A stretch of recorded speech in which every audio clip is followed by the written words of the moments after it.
तो आज के इस वीडियो में हम बात करेंगे, बहुत ही इंटरेस्टिंग टॉपिक है और मेरे ख्याल से इस टॉपिक पे सारे यूथ, सारे युवा इस टॉपिक पे बात करना चाहते होंगे, डिस्कस करना चाहते होंगे, सर्च करते होंगे। तो मेरे ख्याल से मेरे को लगा कि इस टॉपिक में मेरे को भी वीडियोस बनाना चाहिए।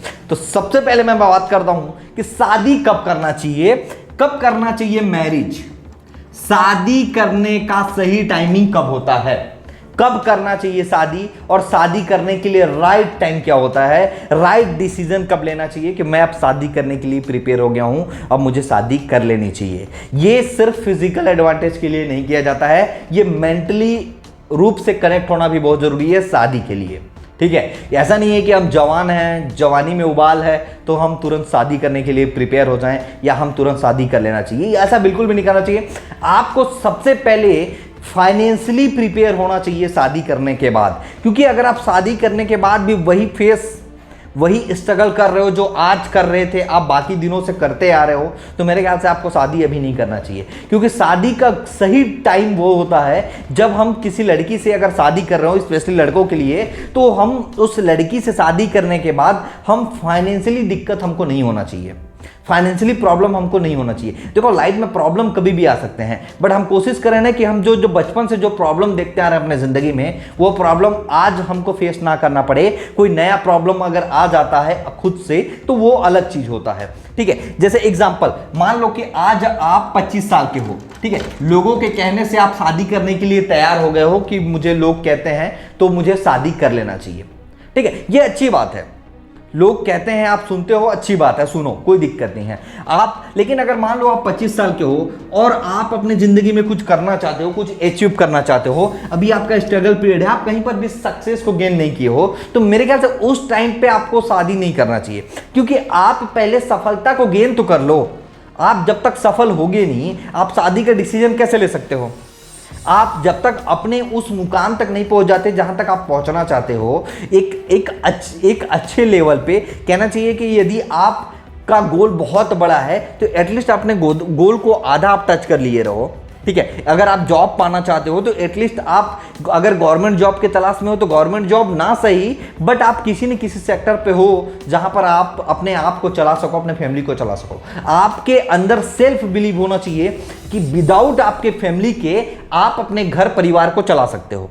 बेसिक रिक्वायरमेंट, घर का खाना पीना, नाश्ता पानी, जो भी बेसिक रिक्वायरमेंट होता है, जो जरूरत की चीजें हैं, वो आप अपने दम पे फुलफिल कर सको। जिस दिन आपको ये बिलीव हो गया ना, उस दिन आप शादी कर सकते हो। शादी करने का कोई उम्र नहीं होता माय डियर फ्रेंड। आप 22 साल 23 साल की उम्र में भी शादी कर सकते हो, 30 32 33 34 की उम्र में भी शादी कर सकते हो। ऐसा नहीं है कि शादी करने का कोई डेडिकेटेड उम्र हो कि आप अगर 25 26 साल के हो गए तो वहां पर शादी कर लेना चाहिए। आप एक सही टाइम पे सही निर्णय लेके शादी कर सकते हो। शादी करने के लिए आपको करना क्या है, शादी करने के लिए आपको करना क्या है। ऐसा नहीं कि शादी करने के लिए आपको एक्सपेंस प्लान करना है कि मुझे शादी पे 50 लाख रुपए खर्चे करने हैं या मुझे शादी पे 25 लाख रुपए खर्चे करने हैं। ये तो आपका सेकेंडरी मैटर हो सकता है आपके एंजॉयमेंट के लिए, बट मैं आपको बताना चाहता हूं कि आप फाइनेंशियली कितना फ्री फील कर रहे हो।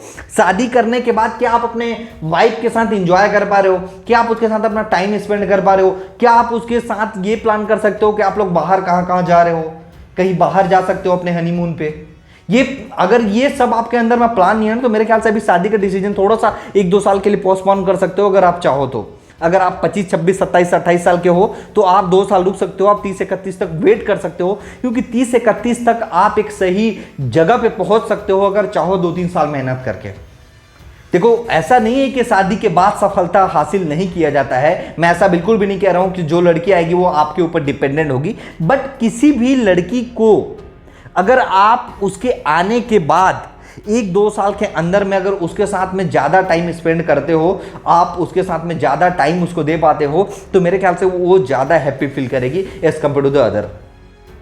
आपको टारगेट है ना यार कि उसको खुश रखना है, क्योंकि कोई भी लड़की आपके ऊपर आ रही है ना, शादी करके आपके साथ आ रही है, तो वो बहुत बड़ा एक्सपेक्टेशन लेके वो भी आती है कि मेरा हस्बैंड ऐसा होगा, मेरा हस्बैंड ऐसा होगा। अपने हस्बैंड के बारे में समाज में 4 लोगों के बीच में वो बात करना चाहती है कि मेरे हस्बैंड के बारे में मैं चर्चा कर सकूं।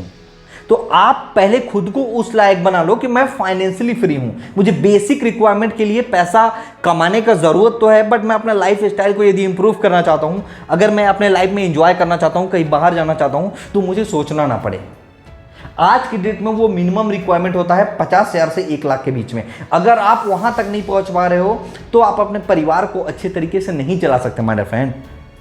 कोई मतलब नहीं आपको अभी शादी करने का, ऐसा डिसीजन ही मत लो कि मुझे अभी शादी करनी है, क्योंकि शादी करने के बाद आप वो इंजॉयमेंट नहीं कर पाओगे।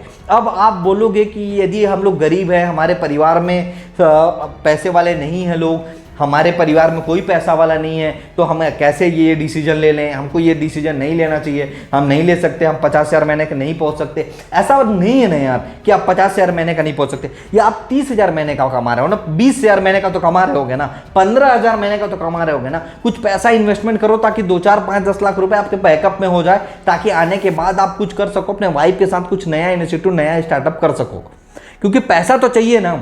अब मेरे ख्याल से हर किसी का मिशन होना चाहिए कि वो उसको कम से कम 50,000, 1 लाख रुपए कमाने हो, चाहे वो गरीब से गरीब आदमी भी हो ना, उसका ये एक मिशन जरूर होना चाहिए कि उसको महीने का 40,000 रुपए, महीने का 50,000 रुपए कमाना है। क्योंकि 50,000 रुपए, 40,000 रुपए कमाओगे तभी आप अपने फैमिली के साथ एंजॉय कर सकते हो, अपने जिंदगी को जी सकते हो, कहीं बाहर जा सकते हो, और आपको पैसे के बारे में बहुत ज्यादा सोचना नहीं पड़ेगा। ऐसा क्या यार कि वाइफ आ गई, एक साड़ी खरीदने के लिए बोल दी तो आप बहुत ज्यादा सोचने लगे कि अरे यार साड़ी खरीदेगी, खर्चा हो जाएगा।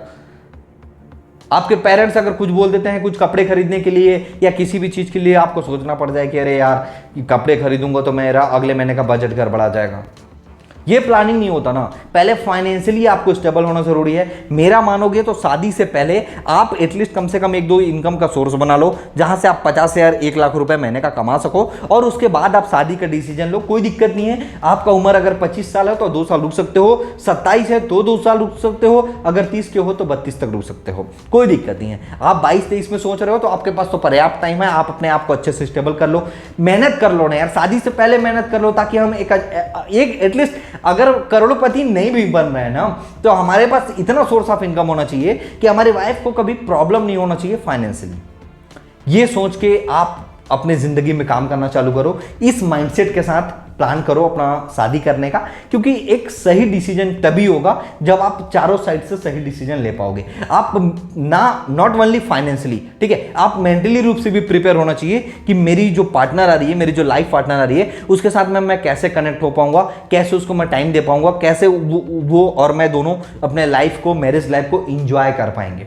ठीक है, ये टाइम शेड्यूल, ये प्लान करना भी बहुत जरूरी है शादी से पहले। ठीक है, जब तक आप मेंटली रूप से ये प्लान नहीं कर लेते हो तो आपको शादी का डिसीजन नहीं लेना चाहिए। आप ये दोनों तरीके से, ठीक है, मेंटली प्लस फाइनेंशियली, ये दोनों रूप से जिस दिन आपको लगा कि आप प्रिपेयर हो शादी करने के लिए, उस दिन आपको शादी का सही डिसीजन लेना चाहिए कि यस मैं प्रिपेयर हो चुका हूं, अगर मैं शादी करता हूं तो मुझे अब कोई प्रॉब्लम नहीं है।